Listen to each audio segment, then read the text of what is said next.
Hello,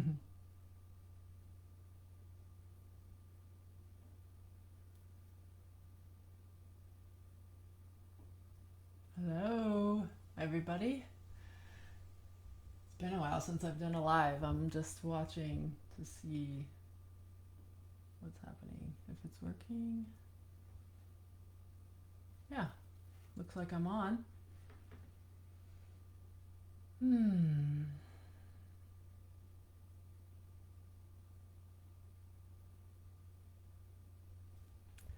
Maybe I'll just wait a second for people to come in.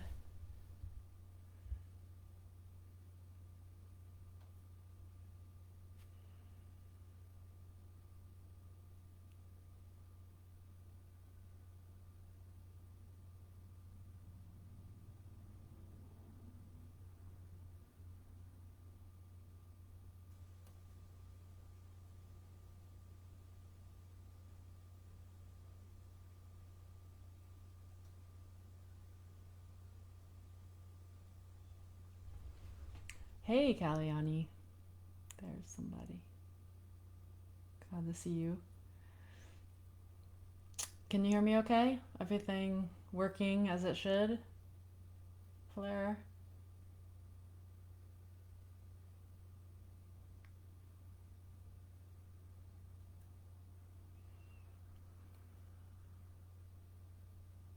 Hmm.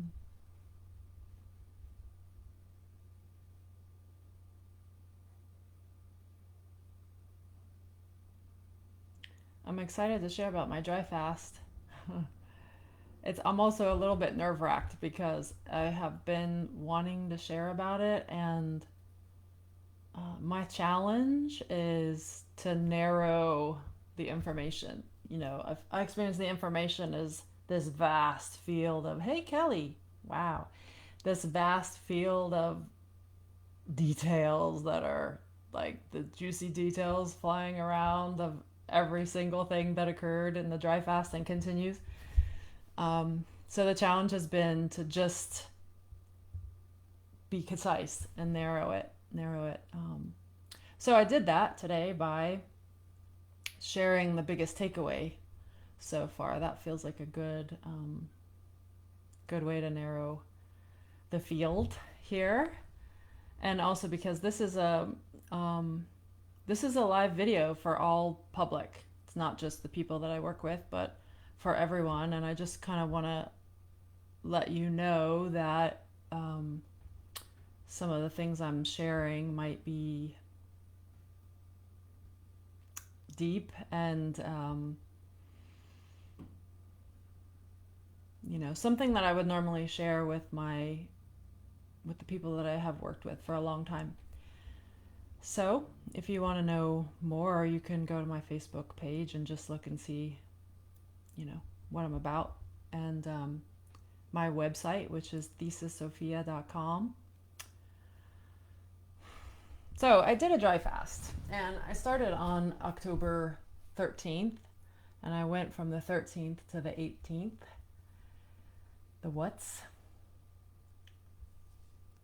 What is a dry fast? A dry fast is a period of time without water or food ingested. So you're not taking in anything at all into the digestive system or through the mouth, let's say. There's a couple different types of dry fast. There are people who do dry fast where you don't have any contact with water at all. You don't wash your hands, you don't brush your teeth, you don't take a shower. I have no desire to do that kind of fast. I did a soft dry fast, which is you're not drinking and eating, but you can take showers, and in fact showers and baths are encouraged. You can rinse out your mouth if you want. Enemas are okay if that feels necessary.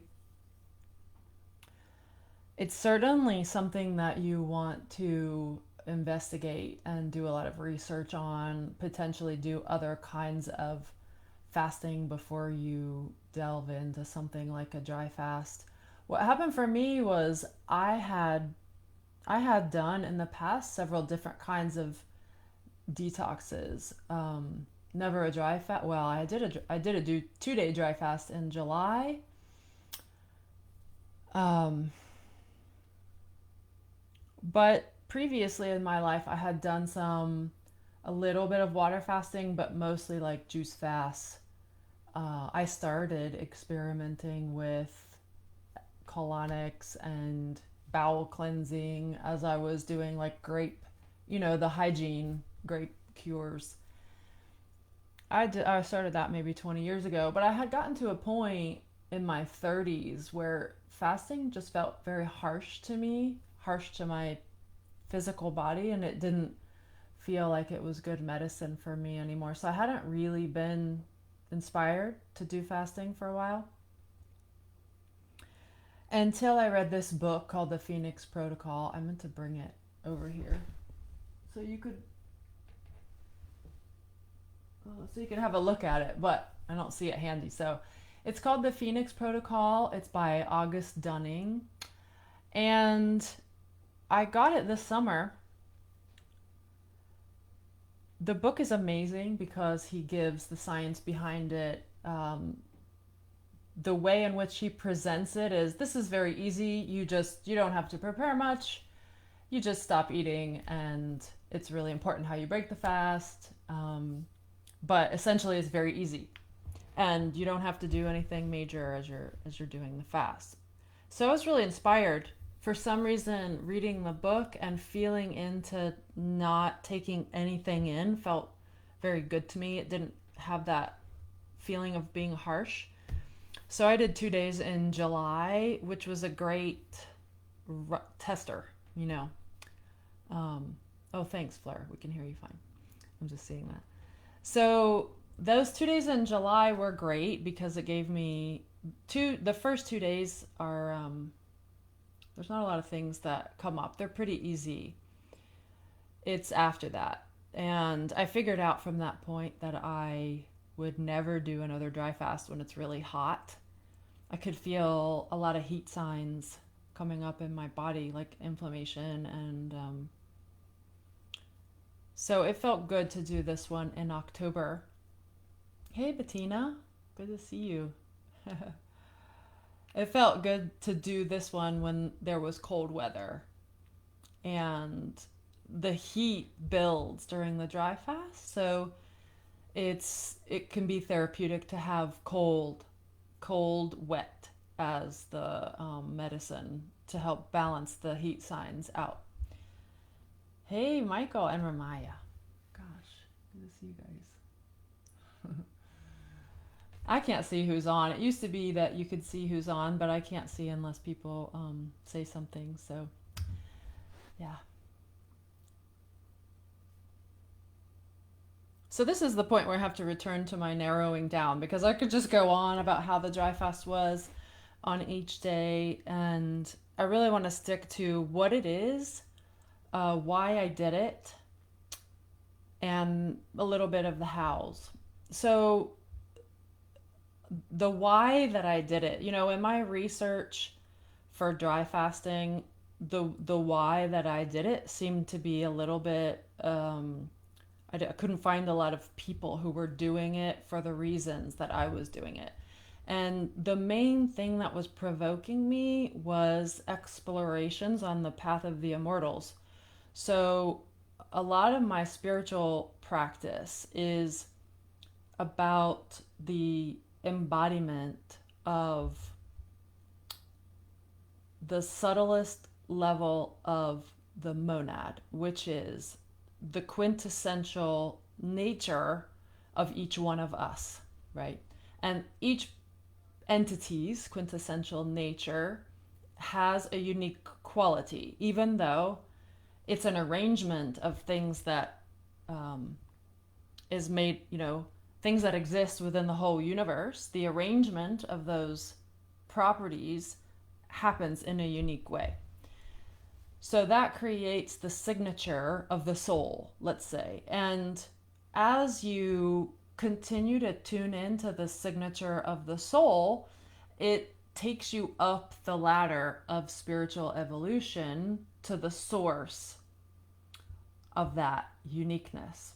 And as you realize each level of the source of that uniqueness, then the essence refines itself and becomes more unique.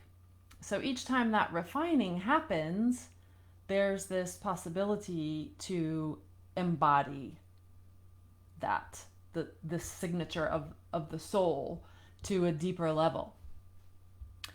And what this brings to the physicality is the properties of the soul, and the soul is immortal, right? So the path of the immortals, the way that I experience it, is really about what's the highest level of embodiment, and can I bring the limitlessness of the soul in its unique expression into the physicality, and can the physicality begin to express itself through the properties of this limitlessness, so that my physicality becomes limitless as well. This is the thing that excites me the most, right? So this is a reason why I'm doing dry fasting. I'm not doing dry fasting to lose weight, or even really to heal anything radical, because I don't. There are a few things that I'm working with, like fertility, for example, as far as healing of the physical body, but I don't have any major diseases. So it's all about, for me, the mastery of physicality as an aspect of the union of the soul and the body. And the book, the byline of the book, it's the Phoenix Protocol. It's something, the byline is something like dry fasting as a functional method for immortality, or a method for functional immortality. So what he's presenting in the book at the level of the science is really how dry fasting changes the metabolism in order that the stem cells get regenerated. And when the stem cells get regenerated, there is a youthening. So you have more growth hormone, you have dead cells that need to die off can die off and get detoxed. And then new cells can be regenerated, right? So it puts you into a regenerative state. And not so much during the dry fast. I just looked at a picture of myself in the dry fast naked because I was in the stream. And I was like a skeleton. I had this skeleton with like two flappy boobs. I did not look healthy. I didn't look like I was regenerating during that dry fast. It was an amazing experience to see. But what happens is your body, so this is the amazing part of it, right? On about day 3, your body goes, holy crap, my blood is getting super thick because there's no water coming in, right? So the thickness builds in the blood. Oh, I'm looking at that. Hey, Anya. Or Anita. I don't know who is dry fasted. Yes. And life extension. Yes, thank you. So the blood gets really thick. And it's moving through your veins like, oh, God, it's blood. That's my personification of the blood. So this thickness triggers something in the hypothalamus. And the hypothalamus goes, whoa, the blood's really thick here. We need to do something. So it sends a signal to the kidneys. And the kidneys, what they do is make a switch in the metabolism, and they start to send out hormones that stimulate the cells to produce water within the cell. And this happens through the mitochondria. So the mitochondria produces ATP, or it produces energy. They're power stations. But during dry fasting, they have this special job to start to make your own water. And the way that the body does that is it grabs the fat cells that are stored all through the body, it breaks them down, and creates water out of that. Well, the water that is created is deuterium depleted water. And I won't go into that tangent, but you can look it up. And essentially, the bottom line is deuterium depleted water is highly associated with longevity into immortality, whatever that is going to look like, because it's an exploration of what that is actually.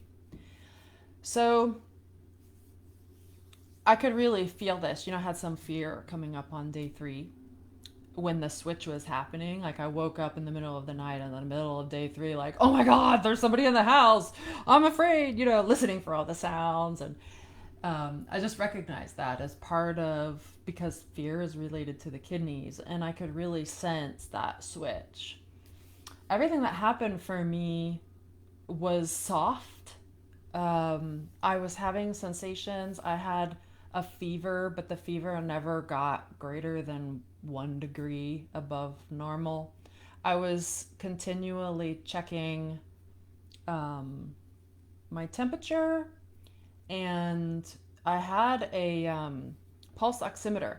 So I was checking my pulse and my oxygen levels in my blood. And there were times when my oxygen levels decreased, especially day 2.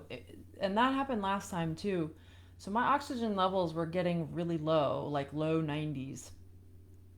And when that happened, I started to do alternative nostril breathing. And literally, with 10 minutes of alternative nostril breathing, my oxygen levels increased back up to 98, 99.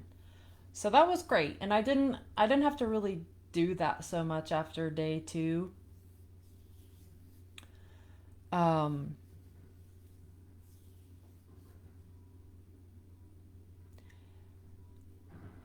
what else is important to share without sharing the whole of it? Oh, so in the book, he describes, okay, day 1 and day 2 are pretty easy, really. Day 3, day 4, day 5, up to day 7. So, Bettina, gosh. Up to day 7. Now, his protocol is for 7 days. And that's for specifically for longevity.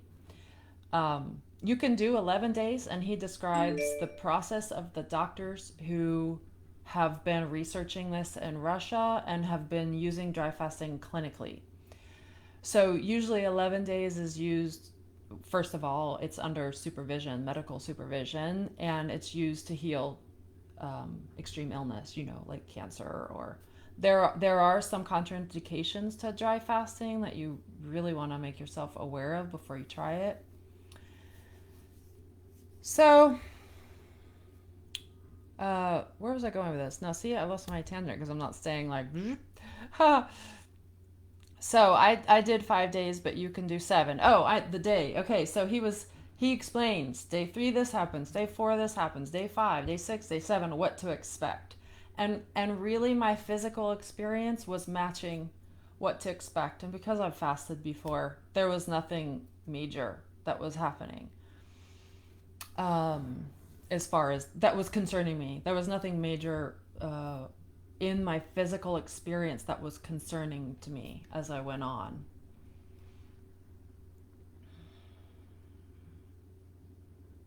I want to come into the main takeaway for me, because it kind of covers the rest of what I feel is important. And I just I finished the dry fast on the 18th. So it's been almost 3 weeks. And in that 3 weeks, I'm still in the process. I'm in the coming out process. The biggest part, or the most important aspect of the dry fast for me, was breaking the fast. And in the past, I have been very bad at breaking fasts, and I got insights into why during this fast. But let me talk about the main takeaway first. So I just got I just got the realization of the main takeaway like 2 days ago. And that is that any process on on the exploration of immortality, physical immortality, because the soul is already immortal, right? So any exploration of physical immortality is going to return you physically to the womb. So if you think about that, the reason is because the physicality in the womb, that's the highest or the most concentrated level of um, generation that we experience in our lifetime, right?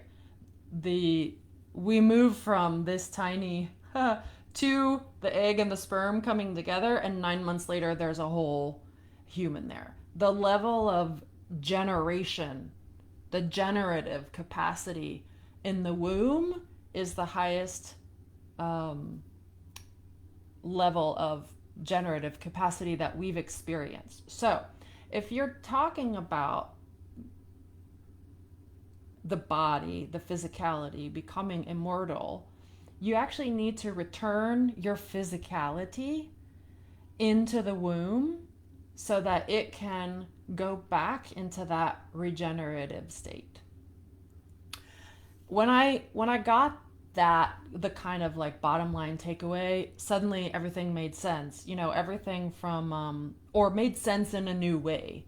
Everything from sweat lodge to darkness retreat to dry. I hadn't kind of included dry fasting in that somehow until I had this experience. Um, we watched very recently this movie that Fleur actually turned me on to called The Octopus Teacher on Netflix. So beautiful. I just feel emotional talking about it. It's a super beautiful movie. And in this movie, there's a diver, a free diver in South Africa, who has dedicated himself to saving this kelp forest off the coast of South Africa. And he was freediving in this kelp forest and filmed a whole year of his relationship with an octopus. And the octopus was only, like this big, maybe with all her tentacles. So the whole film is this year of him. Hey, Karsten, holy cow. This whole year of him having a relationship with this octopus who reached out to him to relate with him and recognized him over time, and they developed a friendship that they cultivated. Anyway, throughout this process, one of the things that happened for her is she was attacked by sharks, and one of her tentacles was eaten whole. The tentacle like in the shark's mouth. He ate it, and she got away. Well, what she did was she went under a rock, closed completely down all of her consciousness. She didn't eat. I mean, I don't know about drinking, but she's in the water. So she didn't move. Her eyes were closed. And he went there with his camera and showed her. She even lost all her color. Her color just went out, and she just hibernated. She went into hibernation. And I don't know how long she was in there, but of course, she came back out with a new leg. And then after that, she had babies.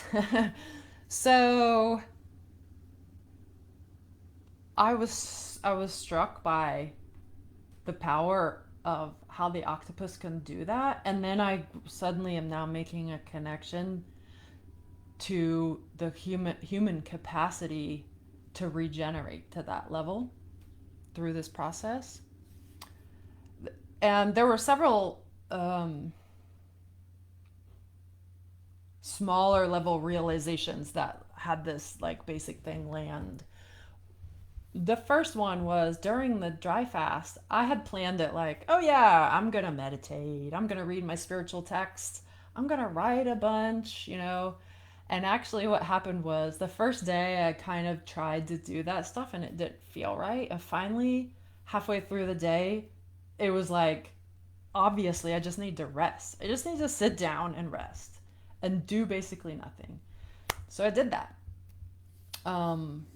And I kept tuning in, and through all the days, it just kept getting more like, just sit and rest and do nothing. I binged watched a show.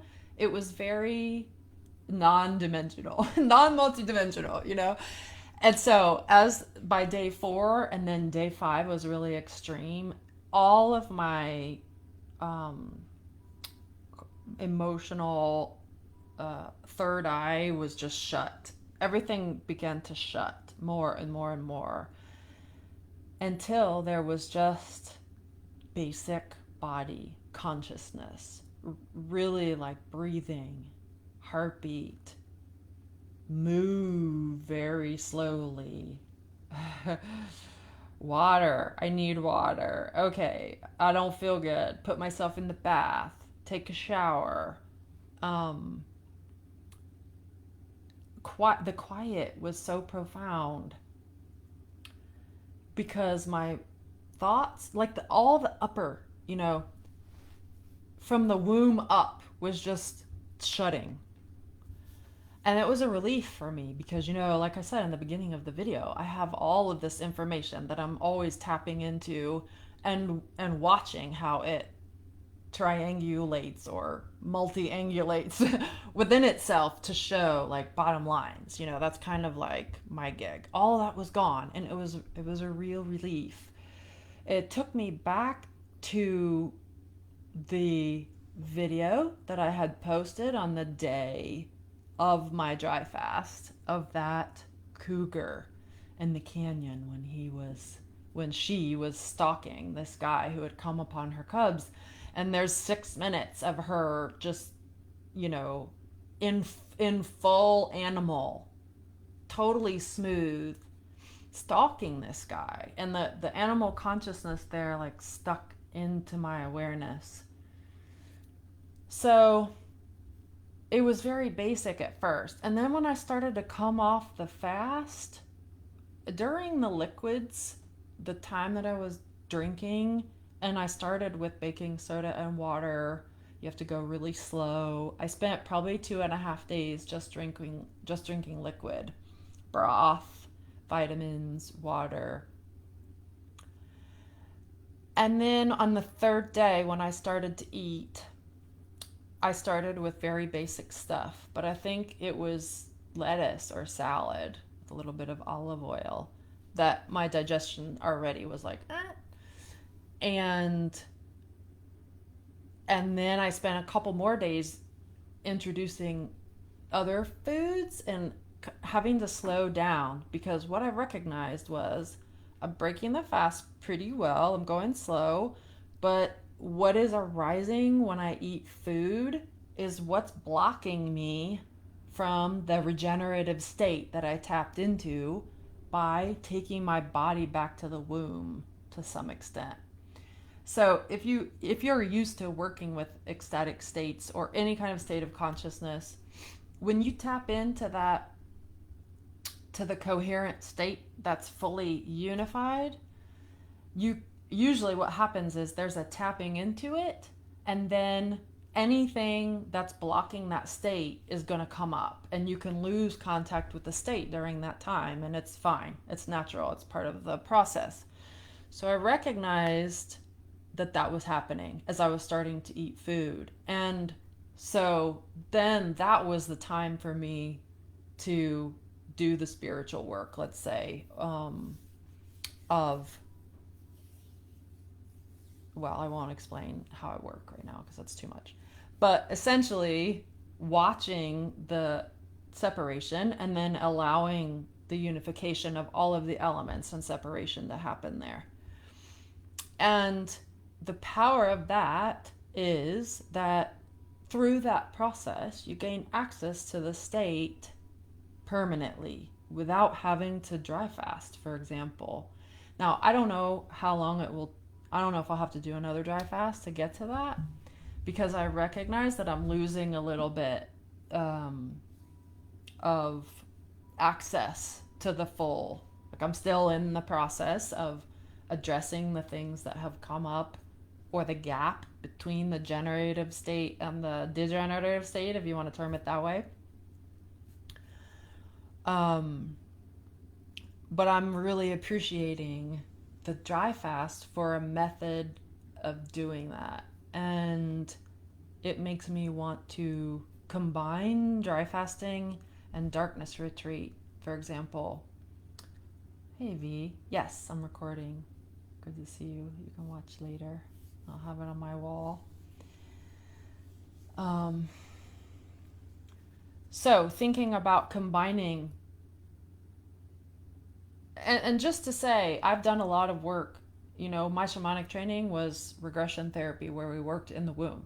So I have done hundreds of hours working with myself and with other people in the womb, from conception to cord cutting. And that was very powerful work. I'm sure it prepared me for what I'm doing now. Um, but it's not enough. Like I for me, it's not enough for me. I have to return there in the physicality, and this matches the flavor of the immortal practices that I have been in contact with, like the siddhas, for example. A lot of my siddha texts, and what's the I did a Kitchery cleanse about a year ago, and when I did that, I did a lot of research into the siddhas and the way that they rejuvenated themselves, and it was very similar. It was like, go for 40 days into the darkness and don't eat very much, or some variation of that, like come out on day 2 and have bright light for 3 minutes and then go back into the darkness for whatever 21 days. um Oh, yes. Combining dry fasting and darkness retreat sounds like the ultimate. Thanks, Nick. Yeah, I'm excited about that.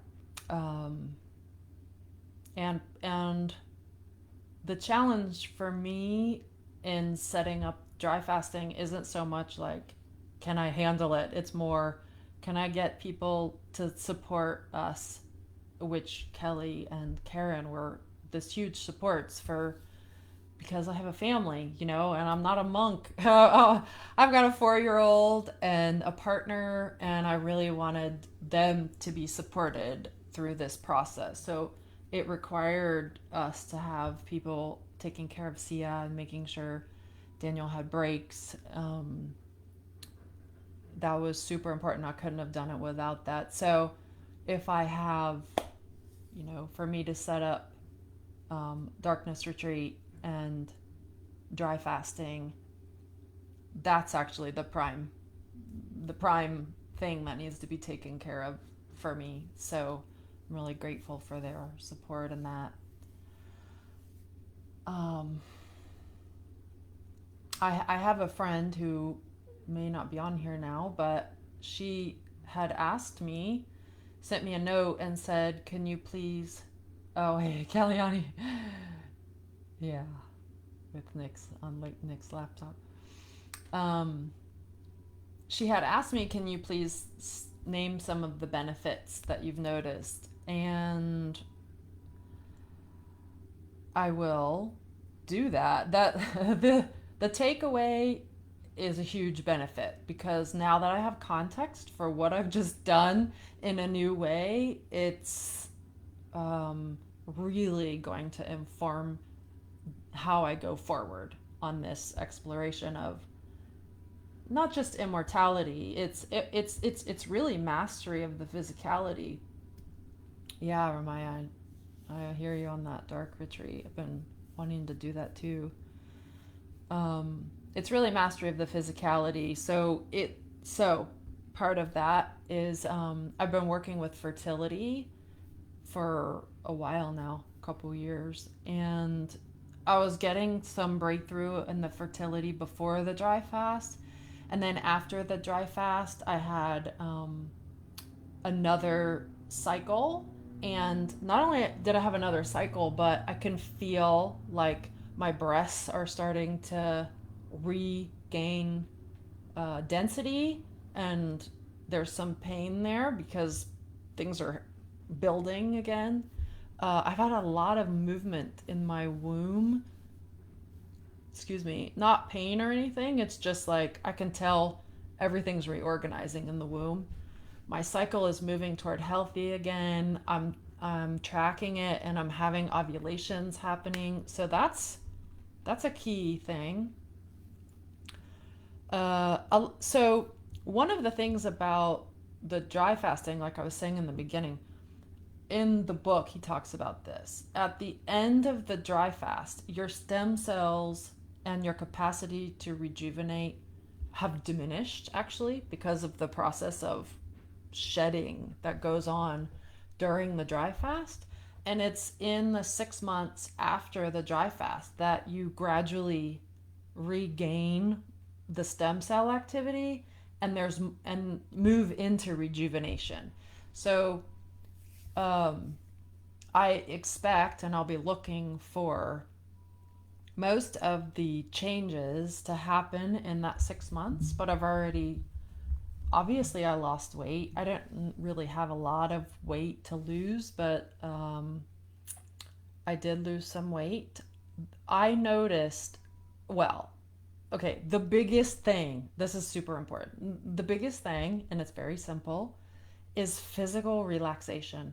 When I was done with that dry fast, I was so limber. All of the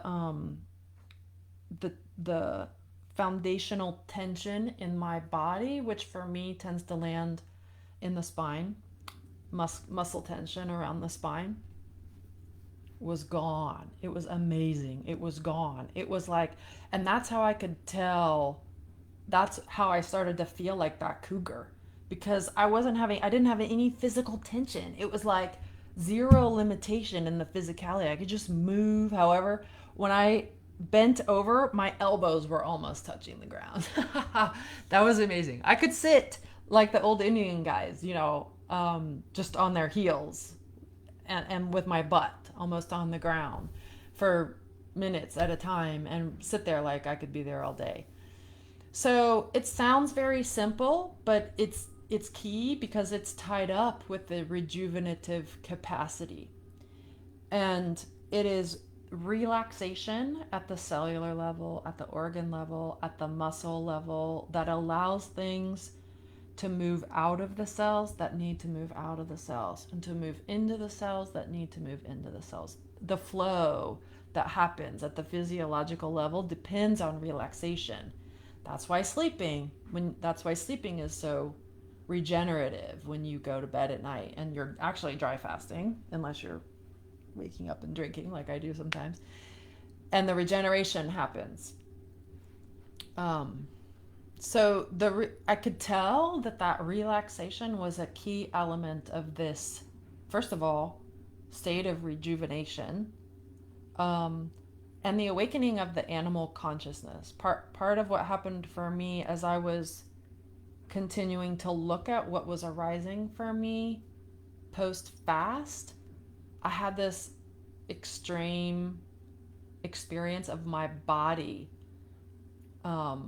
as a separate entity and in a new way. It was like first of all in my own development right now, I'm sitting at the first arising of Shiva and Shakti. So yin and yang. When I say Shiva and Shakti, I mean the basic fundamental building blocks of all of creation, right? I'm sitting there and watching how they arise to create me in various organizations and various arrangements of expression of the uniqueness of what I am.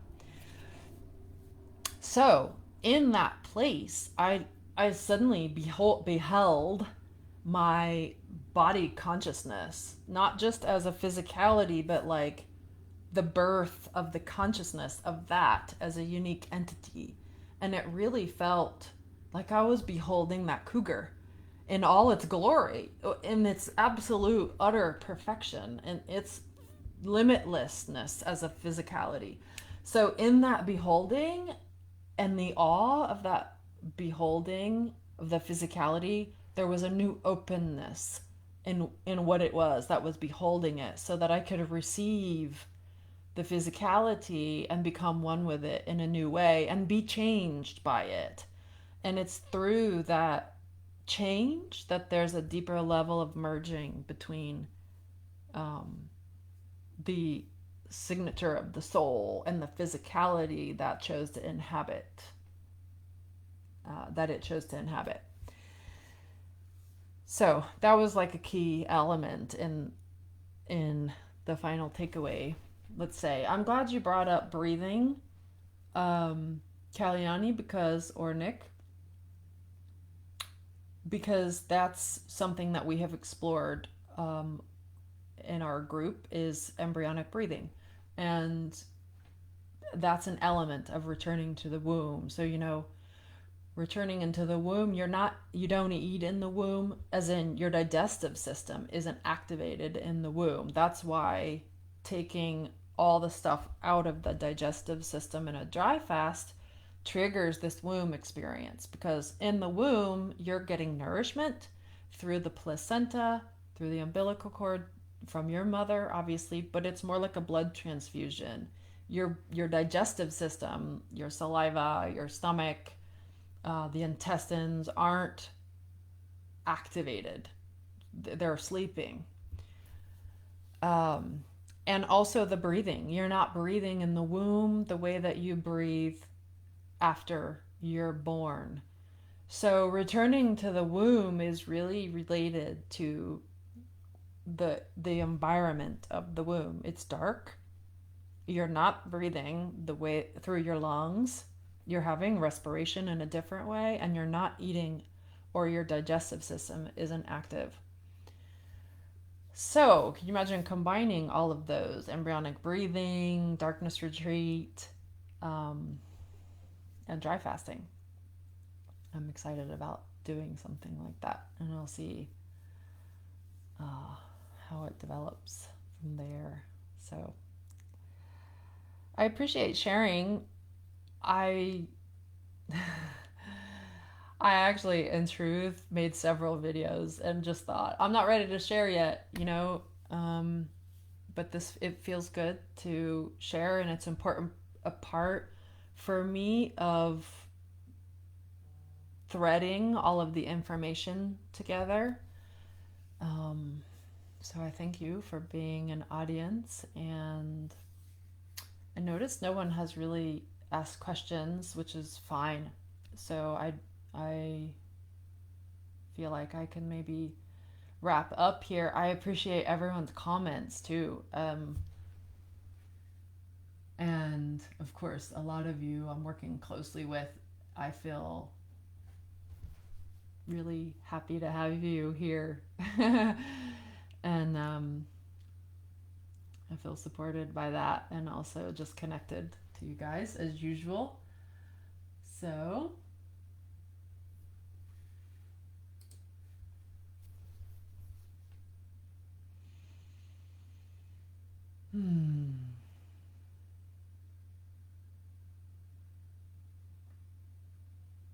I guess that's me. If you have any comments, thanks, Bettina.